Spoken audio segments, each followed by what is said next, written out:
교수님 안녕하세요. 네, 안녕하세요. 총선이 이제 며칠 안 남았는데 네. 이번 총선에 대한 핵심 포인트가 있다면 말씀 주실 수 있을까요? 사전 투표 하셨어요? 주말에 할 아하. 생각입니다. 그래도 다행이다. 네, 해야죠. 왜냐하면 주말에 놀러 가느라고 또 안 할 수가 있거든요. 물론 본 투표가 있긴 하지만 이번 그 총선 4.10 총선 사전 투표는 4월 5일과 6일에 핵심은 크게 보면 저는 두 가지가 있다고 봐요. 민주당 측에서는 지금 200석 탄핵까지도 얘기를 하고 있죠. 그러니까 범민주 세력이 민주당과 그다음에 조국 혁신당 등등 포함한 범민주 세력은 이제 이미 다 이긴 것처럼 하는 경우도 있어요. 선거에서는 굉장히 경계해야 될 게 뭐라 그래요? 고개 들면 망한다. 이게 이제 옛날부터 내려오는 철칙인데 그 누구도 이겼다라고 생각하고 또 약간이라도 오만하게 하면 국민들은 굉장히 그런 부분을 금방 알죠. 지금 윤석열 정권이 굉장히 고전하는 이유도 뭐겠어요. 국민들 보기에 상당히 오만한 측면이 많이 보였단 말이죠. 국민들을 자꾸 가르치려고 덤비고 국민들에게 어떤 약속한 것들을 쉽게 깬다든지 잘 지키지 않거나 이런 모습들을 보면서 국민들이 이제 실망하고 실망의 단계를 넘어서 그걸 오만하다고 보고 그거에 대한 심판 정서가 강해지고 이런 측면이 분명히 있던 거죠. 그런데 묘한 특징이 이번 선거를 맞으면서 보이지 않는 게 두 가지가 숨어 있다고 보여져요. 예. 아직 20대죠? 네, 맞습니다. 네. 20대들이 생각하는 정의와 공정. 이번에 조국 혁신당 같은 경우에 20대에서 지지율이 0%도 있었고요. 여론조사에 따라서 참 특이하죠. 그리고 대부분 10%대 이내로 굉장히 낮죠.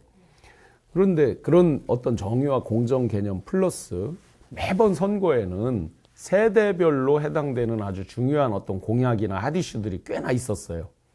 예를 들어 노인 폄하하면 어르신들에 대한 그런 게 있었고 거꾸로 이제 젊은 사람들 젠더 갈등도 부추기기도 하고 또 세대 간의 갈등을 일부러 만들기도 막 하고 했는데 이번 총선 기간에 혹시 그런 거 보셨어요? 제가 청년에 대한 공약은 잘 보지 못한 것 같아요. 그렇죠. 네. 양당이 청년에 대한 공약이 꽤나 많이 발표가 됐어요. 예를 들어 민주당 같은 경우는 청년 주택에 대한 공급에서 거의 무상에 가깝게 아주 저렴하게 어찌어찌 공급하겠다.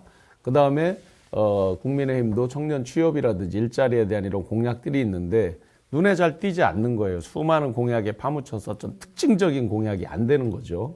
자, 그렇다고 보면 2030이 과연 요번에 얼마만큼 투표장에 갈 거냐.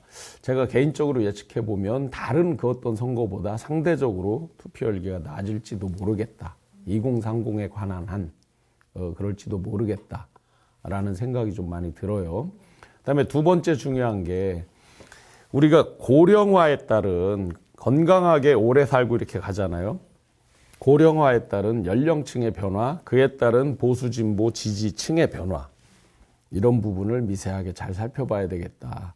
지금 전체 2030 이렇게 하듯이 30대, 40대, 50대, 60대, 70대 쭉 나눴을 때 투표 연령이 가장 많은 투표자가 가장 많은 연령대는 50대입니다. 소위 이제 옛날 그 베이비 부머 세대 있었잖아요. 1차 베이비 부머 세대, 58년 개띠로부터 시작해서 60년대 중반까지 오는 그분들이 이제 지금 만 나이로 보면 다 60 밑에 이제 50대에 포진돼 있습니다. 그러다 보니까 가장 많은 인구들이 있는 거예요. 그리고 2차 베이비 부머 세대들 71년, 72년도 이분들도 지금 이제 만으로 50에 들어와 있기 때문에 1, 2차 베이비 부머 세대 분들이 거의 다 50대에 몰려 있어요. 그래서 투표 연령층은 50대가 가장 많고 기존의 여론조사를 대부분 추이를 보면 40, 50에서 이제 소위 범진보 계열 지지율이 상대적으로 좀 높은 편입니다.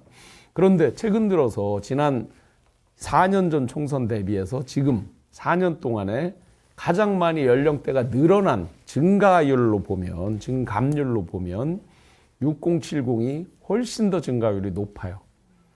즉 새로 태어나는 이제 우리 어린 젊은 세대들은 그렇게 인구가 늘지 않고 무병장수하고 이제 고령자들이 많아지시기 때문에 고령 증가율이 더 높은 거예요. 물론 이제 연세가 들어간다 그래서 무조건 보수화되는 건 아니지만 전체적으로 볼 때 고령층에서 전통적으로 보수층에 대한 지지가 더 많은 편이었잖아요. 그렇다면 이번에 이제 특이점이 있죠. 사전 투표율이라든지 투표율이 높으면 전체적으로 민주당이 더 유리하다 이런 식으로 많이 했잖아요. 전통적으로 그렇게 분석을 했는데 과연 그럼 이번에 그게 맞을까? 제가 지금 두 가지 특징을 얘기를 했는데 2030이 만약에 상대적으로 투표율이 낮고 고령자층이 현격하게 지금 숫자가 많아졌는데 이분들이 높다 그러면 우리가 전통적으로 분석한 게 그 틀이 틀릴 수도 있잖아요. 혹시나. 그렇기 때문에 일각에서 벌써 200석이다 뭐 다 이긴 것처럼 이렇게 얘기하고 하는 것들 굉장히 범진보 진영은 경계해야 된다. 마지막까지 오만하지 않게 경계를 늦추지 않고 겸손하게 투표장에 나가고 그렇게 독려하는 쪽이 그런 쪽이 진보든 보수든 더 한 석이라도 더 얻게 될 거다라고 이번 선거의 두 가지 특징 말씀드리겠습니다. 감사합니다. 네, 고맙습니다.